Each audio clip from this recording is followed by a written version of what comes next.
the moment, we have Mohau, who is a freelance journalist from South Africa, joining us on the program.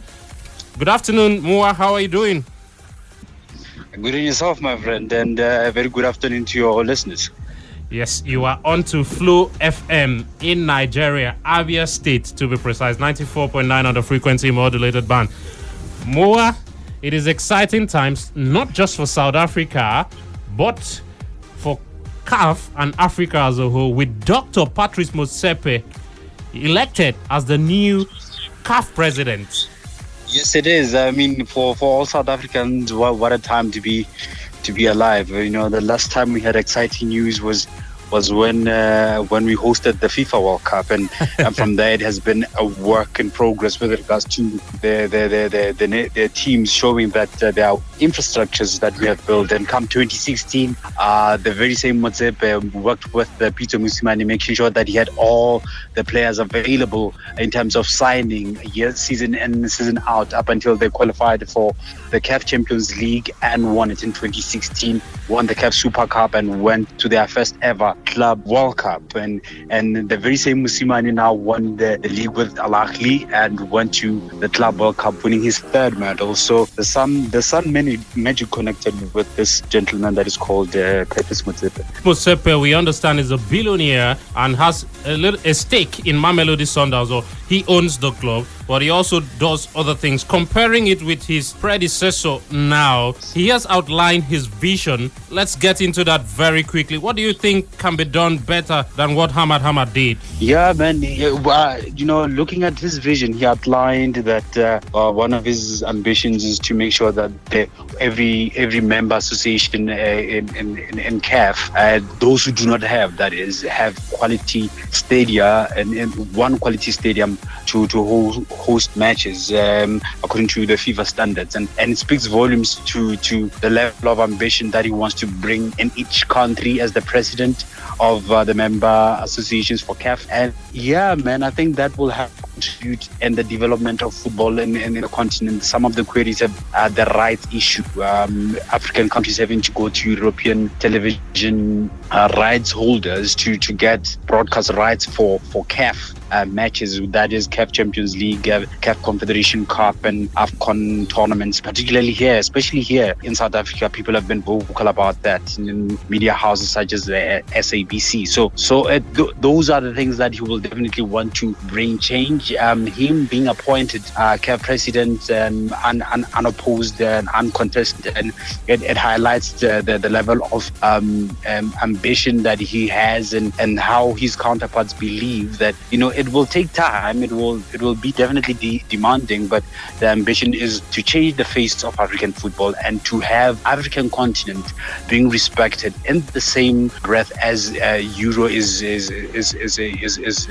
UEFA is respected. Okay, Mohau, income is an immediate priority, and CAF, having suffered a drop in its cash reserves of about $40 million from the $110 million to $70 million between 2019 and 2020. How do you think the guys, not just Motsepe alone now, the others, Anouma from Ivory Coast, Augustin Senghor from Senegal, and Hamed Yaya from Mauritania, how can these guys come around to ensure that CAF doesn't go bankrupt? Because it's looking like they are heading towards that stage. There's no money anywhere. Like there's no money anywhere. I think COVID, particularly COVID, has hit the global sporting events so hard. I remember you were complaining about it, that you could have gone to the Olympics last year, and look at the situation now. But with CAF, I think it goes beyond the COVID pandemic. I think the administration issue and the maladministration it's something that has always been out there, and that's the ambition that he highlighted in one of his visions for CAF when he steps in as president, is to make sure that there is transparent administration and allocation of resources and the use thereof. So he'll turn it around. I mean, this is a billionaire who has no need for getting a salary in his pocket, but he will definitely make sure that in terms of administration, everything is sorted out. Will it be easy? No, I don't think so. I think it will take a great deal of amount of effort from all member associations, not just the president and his deputies, but everybody involved to ensure that there's transparency, and two, that they attract, even private sectors to get involved in sponsoring tournaments and making sure that they invest in African football. And that's the ambition. I think that's why he got, in the hot seat, unopposed, and it was announced before the traditional as per protocol elections that he would be stepping in. I think they looked at him and believed that he can bring the change that they want. Okay, Moha, that's top stuff from you as usual. Many thanks, Moha, for reaching us. Hopefully we can connect to you again. Thank you very much. Thank you, David. Amaju Melvin Pinnick has been appointed into the council of FIFA. Massive political gain for Nigeria. Secretary General of the Nigerian Football Federation, Sanusi Muhammad, says Amaju Pinnick's election of victory into FIFA Council is a massive political achievement for Nigeria. Well, we'd like to talk more on that, and we have a FIFA historian on the line. There's a football encyclopedia in Mr. Football joining us. Good afternoon, Mr. Football. How are you doing today? I am okay, David. How are you and your crew there? We are absolutely buzzing. The guys are saying good afternoon to you. Okay. You're welcome, brother. Mr. Football, what a massive achievement for Nigeria. Amaju Pinnick continues to grow in leaps and bounds. Like I wrote in my Facebook page, Amaju Pinnick began as the chairman of the Delta State Sports Commission. He later on became the chairman of the Delta State Sports Association first. He later became the chairman of Delta State Sports Commission, and then moved on to becoming the president of the Nigerian Football Federation, and later became a member of CAF ESCO, and now a member of FIFA. In just 7 years, he was elected first in 2014. Today, Amaju Pinnick became the third Nigerian after Etubong Orok Oyo and Dr. Amos Adamu to be Nigerian members at the FIFA ESCO. Very massive and amazing progress he has made in football. He is a very vivacious and charismatic and incisive argumentator. While I was director of sports in Abia State, and we used to attend Council of Sports meetings, I used to sit alongside with them. I think he's a good material that will help in turning around the fortunes of Nigerian football. Now, there are many issues he has to handle. Number one, if you look at FIFA program from 1998, they had what they call the Financial Assistance Program. Two, they have the one they call the Goal Project. And three, the one they call Futuro Program. These are programs that help the development of football in all the 211 member associations of FIFA. Africa has 56 members, and now the largest among the confederations of FIFA, and now our own man, Amaju Melvin Pinnick, is an in-law in Abia State, now a member of FIFA. Very prestigious position he occupies. I want to congratulate him most sincerely for his amazing rise to the top echelon of football administration in the world. And I think it will help in rubbing up Nigerian football to the best level. Okay, Mr. Football, some sympathies for Walter Nyamilandu of Malawi, who, was beaten blue-black, a landslide victory for Pinnick there, 43-8. What do you say about that? What credentials can Malawi brandish in world football or African for? Nothing. I think, and that is the problem this Musepe must have to handle. If you watch the Enyimba match, for example, the last match between Enyimba and the Al Ali of Benghazi, the referee who handled that match was off June. He was not. You were there, David. I saw you. Yeah. He didn't handle the match very well. Why give important and very sensitive matches to countries or positions to countries whose football cannot even equal a second division something or national league something in Nigeria? So there's no match between Amaju and that man. I don't know the man, but I don't think that man can face Amaju Pinnick if they come for a debate on how to move African football forward. So I expected it. We all expected it. It was no match. And I'm happy you just connected somebody from South Africa to talk about Patrice Motsepe. Now listen, in 1974, when Dr. Jean-Marie Fosun go through Havolon went for the FIFA presidency, a billionaire at that time, he traveled to 104 countries. I think his deep pocket helped him. Motsepe, I listened to his interview, inaugural interview, acceptance interview, whatever you call it. He spoke very well. They turn around the fortunes of African football. Number one, why is it that Africa produces great champions at the under age level? At 17, under 21, because Africa has won under 17, Nigeria, Ghana. Africa has won under 20, Ghana, and Africa has won the Olympic football tournament, Nigeria and Cameroon. So if you look at it, there should should be a progress to win the World Cup. If you look at it again, there's what FIFA calls the University of War. When you talk about the University of Football, players graduate from under 17 to under 21, under 23, and the doctorate degree of World Cup of football is the World Cup. Why is it that African countries cannot win the World Cup? We must give credit to Issa Hayatou for helping African football grow through his era. Because 5 loss Africa have at the World Cup is through the country of Issa Hayatou. Musepe do something. Like I said, FIFA has Futuro and all the rest of them. Excuse me. Africa, Musepe should ensure that most African countries, all the 6 countries, can have a stadium, a modern stadium that will be named after CAF or something close to that, so that the development will be downstream. That is number 1. 2, how much does CAF pay for winning the Champions League? How much does CAF pay for winning the Confederation Cup? They should turn around the fortunes of African football. He's a billionaire. He owns Mamelodi Sundowns, whether part investor or whatever. He owns Mamelodi Sundowns for years now. So he should do everything to turn around the fortunes of African football. Again, for Amaju, I challenge him also to ensure that referees in Nigeria have the prestigious position of officiating World Cup matches. You can imagine that from 1957 to now, no Nigeria has been at the center of a final of the African Cup of Nations, whereas countries with far less resources, far less players have had the opportunities of doing that. These are challenges for Musepe and our own Amaju Pine. I do feel strongly that Amaju will perform very well. Okay, Mr. Football, before we let you go, a little bit of an eye in women's football. You've talked about development and the growth. I think it needs a lot of interest. There is interest already, but it needs to be more. See, when they talk about women football began in the Konghang Dynasty in the People's Republic of China in 1314. So if you look at the progress women football has made, for me, it's still novelty in Africa. Except when we professionalize women football. After all, the first professional footballer, woman footballer, was in 1965. You can imagine how many years ago.